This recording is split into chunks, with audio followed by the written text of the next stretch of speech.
Hey guys, so I picked up some new gear for, I won't call it an FKT attempt yet, a challenge I've kind of decided to do here in a couple months, and then an FKT attempt.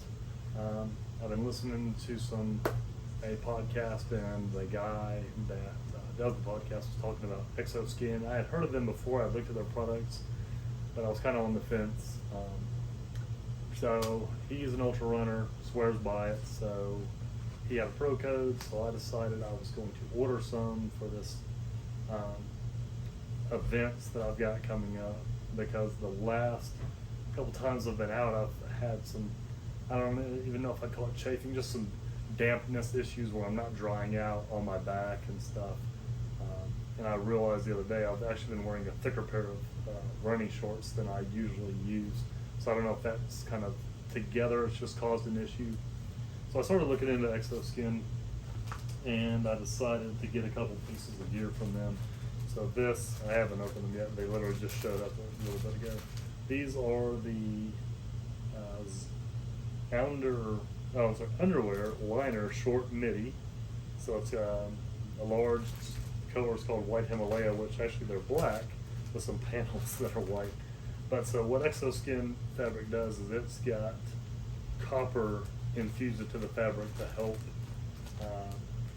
do a number of things. So it's invisible seams. I'll just read it to you. It's lightweight, highly breathable, supremely soft. It's got a PTFE fabric to reduce body heat by decreasing skin to fabric friction.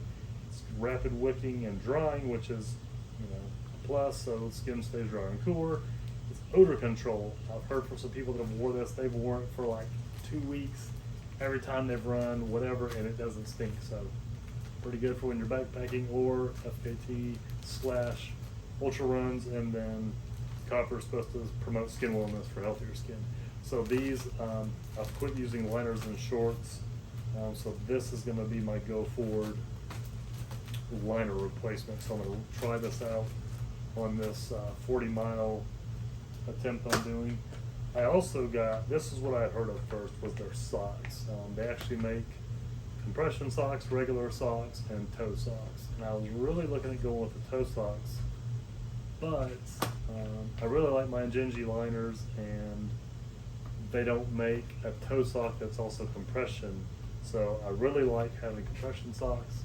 They do have an option where they've got the same material, and they make a calf sleeve if you have a sock you really like and you don't want to do that. So they do have that, and I thought about that, but the price to get the toe sock with the XOSKIN toe sock and then the calf compression sleeves was going to be $65, something like that. Whereas the socks, I think these were $35. So I went ahead and ordered the compressions. They didn't have the orange that I wanted. They actually make them in orange. They've been out of stock for a while, and that's actually, I think, why I didn't order them before. But since I had a pro code, I decided I'd get them.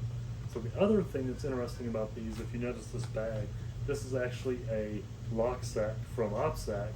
So you can actually put your, this is the odor-proof bags that they sell to put your food in if you're using a,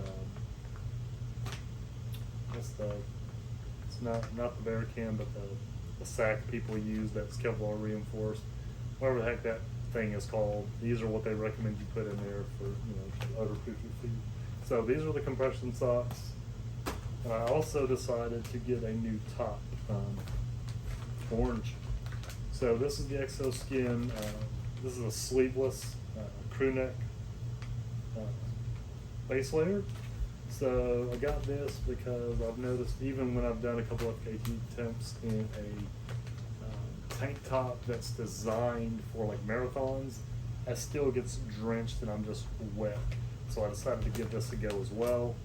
I think for all three with the pro code, I think I paid right at $100 for all three of these products. So these are some new things I'm going to be trying out. Like I said, I'm going to be running these in a couple months. I'm going to take these out and give them a go on a 40-mile challenge. And then as long as they work out well, these will go with me on my next Alabama Pinhoti FKT attempt. that's coming up later this year. So I'm also potentially looking at maybe doing an ultra race. I'll just go ahead and throw that out there. I've got the Benhody 200 that's coming up in April of 2024. I'm kind of rolling that around in my mind. So that's part of why I bought these as well. If I decide to do that race or challenge, I guess is really what they're calling it. It's a 200-mile race. Then this will play into my gear for that. So wanted to give you guys a heads up. I'll show you some new gear, and I will update you as time goes on into how the XOSKIN works out, and I'll post updates on here, kind of like I've done with the QU fleece and some other products that I've reviewed. You guys know I'm not big on reviews, but I think there's just certain things there's not a ton of reviews on, so I do feel it's